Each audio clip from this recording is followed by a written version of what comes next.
Cross-region replication. This is a feature to mainly support disaster recovery and low latent access for objects in the buckets.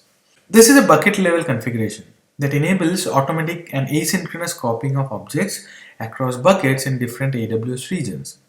These buckets can be owned by different AWS accounts also. So cross-region replication enables automatic asynchronous replication of objects to a different region. Suppose you have a bucket in Oregon region and you enable replication on this bucket. The destination bucket is in Tokyo region.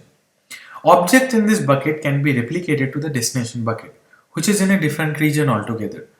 Only those objects which are added after enabling replication will be replicated to the destination bucket. Existing objects will not be copied over at all. One more thing, object metadata are also replicated. For cross-region replication to work, versioning should be enabled in the source bucket. Objects of the source bucket can only be replicated to one target bucket. If you are deleting a specific version of an object, that delete operation will not be replicated over to the other region. If you delete an object without specifying the version, then that operation will be replicated because it will delete the latest version always. As mentioned earlier, existing objects of a bucket are not replicated. Lifecycle management actions are not replicated. For example, if lifecycle configuration is enabled on the source bucket to expire objects after a certain time, S3 creates delete markers for expired objects, but it does not replicate those delete markers. However, the same lifecycle configuration can be set up in the destination bucket also, separately. Replicated objects are not replicated over to the other region. What I mean by this is, suppose you have configured cross-region replication of this bucket in Tokyo and the target or destination bucket is in Mumbai region. These green objects are the ones which have been replicated from Oregon region to Tokyo region. These objects will never be replicated to the bucket in Mumbai. Other objects which are specific to this bucket, like this blue one, which has not been replicated from Oregon, will be replicated to Mumbai. Why would you want to enable replication in the first place? There can be various reasons. First can be for compliance requirements.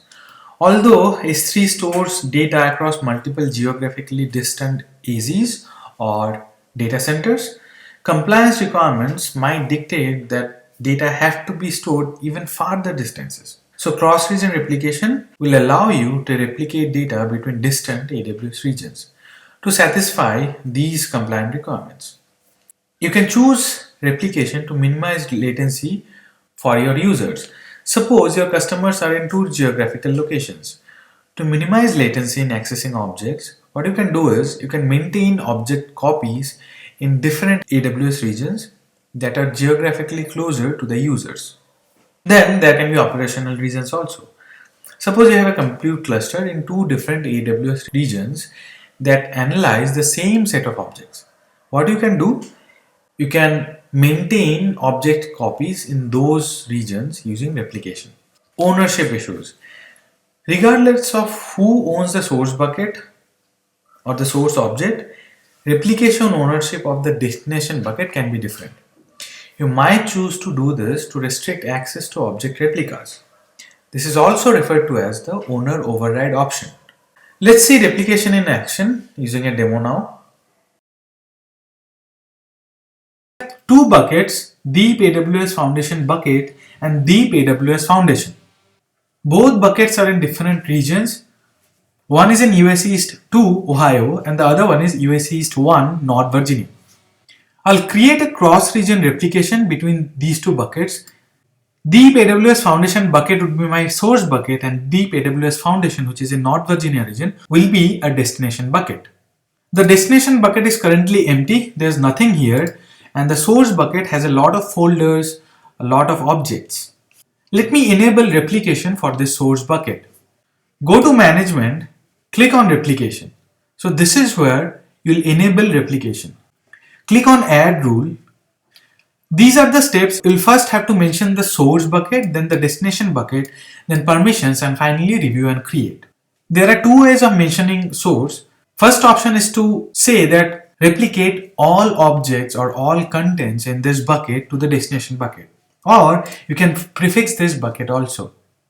When you prefix, you have to mention slash as the last character for a folder. For example, if you want to replicate all my objects in the folder AWS, I'll mention like this. If I want to replicate all objects in the folder foundation, I'll mention like this. As of now, I'll select all contents in this bucket. As I said earlier, the existing contents will not be replicated. Only the new objects which are uploaded after enabling replication or after creating this replication rules will be replicated to the destination bucket. Status would be enabled. Click on next and then select the destination bucket. Do you want to have the destination bucket in this account or in a different account? You can replicate objects from the source bucket to a destination bucket which is in another account altogether.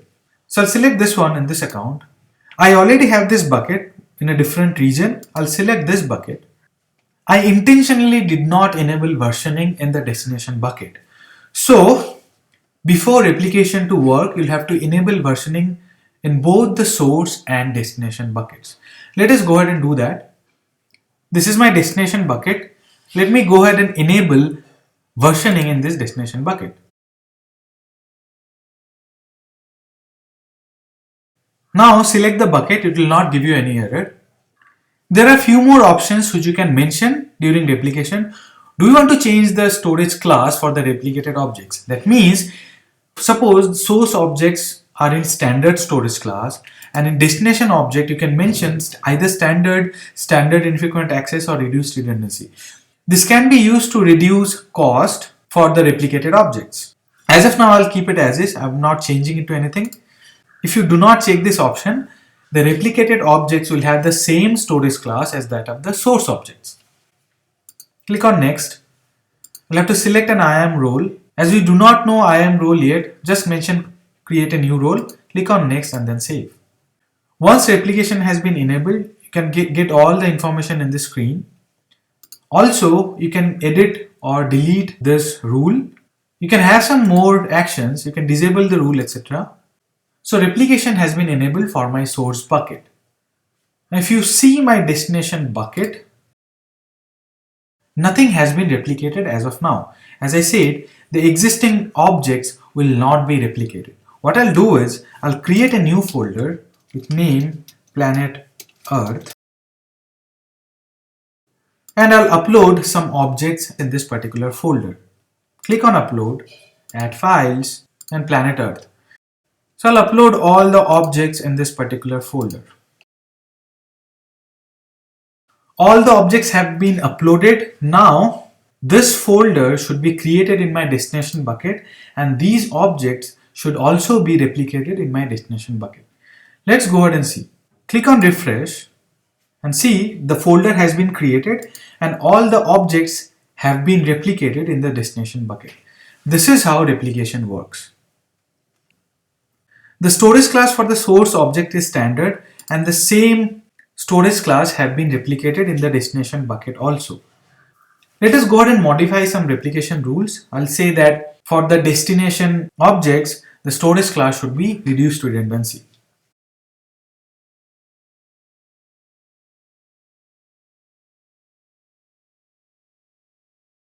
So this is where you can change. I'm saying that the destination rule should be reduced redundancy. Next, and then save. I have modified the rule. All objects in the destination bucket should have storage class as reduced redundancy now. Let me go ahead and delete all the objects.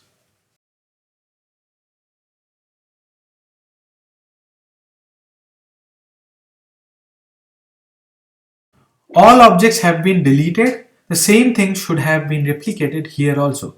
This is our destination bucket. Click on refresh and see the objects are gone. Now I'll upload the same objects again. I'll upload a few, let's say 4 objects only. All the objects have been uploaded with storage class as standard. Now when they are replicated to the destination bucket, the storage class should change to reduced redundancy or RRS. This is my destination bucket. Click on refresh. If you see here, the storage class is reduced redundancy here.